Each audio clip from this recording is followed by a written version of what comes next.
Σε ένα μήνα θα το έχεις γκαραντί ότι θα είναι καλό το σκυλί. Τέτοια σκυλιά λέει δεν γίνεται να κάνουμε μαλαγίες. Ναι. Ή από Σερβία ή από Ουγγαρία. 3 εκατοστάρια μπροστά.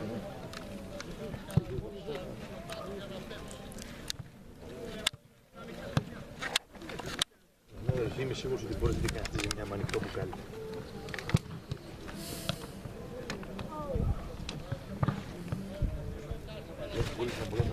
Ο Κούλης σήμερα είναι αφηνιασμένος, όχι ένα.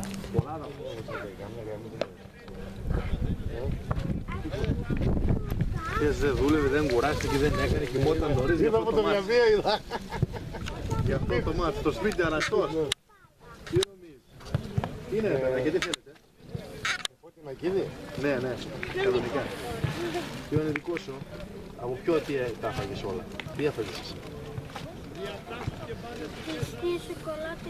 Δεν έχει άλλα γλυκάκια εδώ, έχει μόνο μετά τις καραμελίτσες νομίζω. Να. Εντάξει, το ίδιο είναι και σήμερα. Δεν ξέρω ρε μα, 3 εγώ νομίζω, μάλιστα βιαζόμουν κιόλας. Δεν τις θες? Δεν βιάζομαι αυτό. Έλα, μπλουμάψαμε εδώ. Θες τίποτα εσύ από εδώ? Θα το βάλω μέσα, να φας μετά πάλι. Πάμε και να πάλι στο εδώ. Κατερίνα, δεν θα κάνετε βόλτα γίνα όμως, άμα θέλετε φέρετε να τα βάλω μέσα.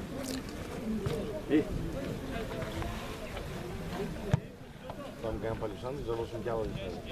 Άσε ρε κανένα ευρώ ρε, άσε κανένα ευρώ. 2.000 μας καβράτησε. 2.000 μας καβράτησε για τον Πετρόπουλο. 12 ευρώ μας πήρε. Κάνα τάλερο.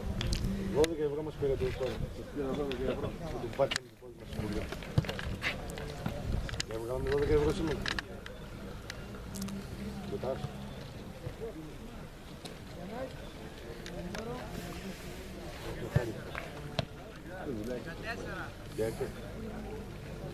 Άμα έρθει ένα δεκάλυψη, θα τα πούμε από χωρές.